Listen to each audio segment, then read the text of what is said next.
大雄的爸爸妈妈打起来了，两人带着大雄和多雷梦展开了家庭大战，整个家都要被拆光了。那天大雄在家美滋滋地看着漫画，多雷梦却把漫画抢了过来，让他去写作业。而楼下的妈妈和爸爸也因为喝酒的问题吵了起来，大雄支持爸爸，多雷梦支持妈妈，这个家里突然就分成了两大阵营，那就靠实力来一决胜负吧。多雷梦掏出了家庭生存游戏道具箱，还拿出了速成陷阱、投掷套索，以及可以把任何东西都变成子弹发射的万弹鱼枪。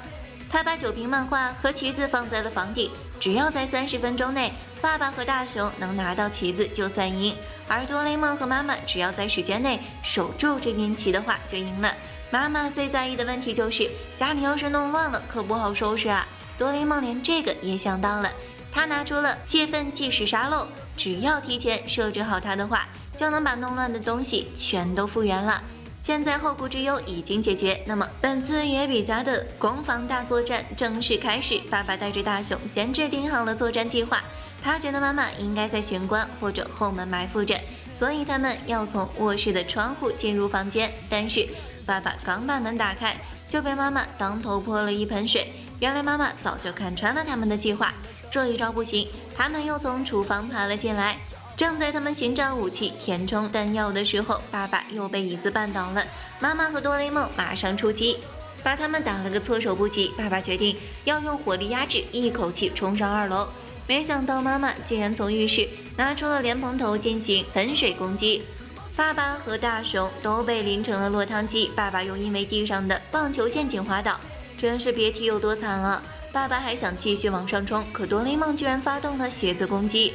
妈妈还在楼梯上用枕头当成弹药发射，大雄和爸爸的头都要被砸晕了，这样下去可不行。他们紧急改变计划，战略撤退。大雄从厨房摸出了别人送来的高级哈密瓜当做武器，看他的瓜子攻击。爸爸又推出了衣柜，竟然把妈妈最心爱的衣服都扔了出来。妈妈气得头顶冒火，你们不仁就休怪我无义了。所以妈妈拿出了胡椒粉进行反击。大雄和爸爸都被呛得泪眼花花，这个毒气攻击也太强劲了吧！这时妈妈突然有个快递要签收，爸爸和大雄趁机爬进了柜子里躲避。时间还剩5分钟，爸爸和大雄决定分头行动。大雄一个人面对妈妈和多雷梦两人的攻击，只能掏出了铜锣烧往楼下扔去。多雷梦为了保护铜锣烧，也跟着摔下了楼。爸爸趁机跳出了窗户，朝着屋顶爬去，妈妈也紧随其后，两人展开了最后的决战。他们的手马上就要碰到旗帜，可是妈妈却从屋顶上摔下去了。爸爸马上拉住了妈妈的手，大雄和多雷梦也用竹蜻蜓把妈妈救了上来，气氛忽然变得温情了起来。果然比起胜利，还是妈妈的安全更重要。这时比赛的时间到了，爸爸被吓得重心不稳，也从屋顶摔了下去。多雷梦垫在他身下成了缓冲垫，还好没有摔出什么毛病来。最后妈妈和多雷梦都软化了态度，把酒和漫画都交了出来，让他们享受娱乐的同时要注意分寸。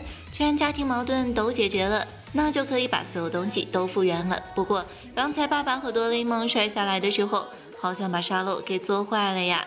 好了，本期问题，你在这场游戏里是想当攻方还是守方呢？欢迎大家留言、点赞和关注哦，咱们明天见。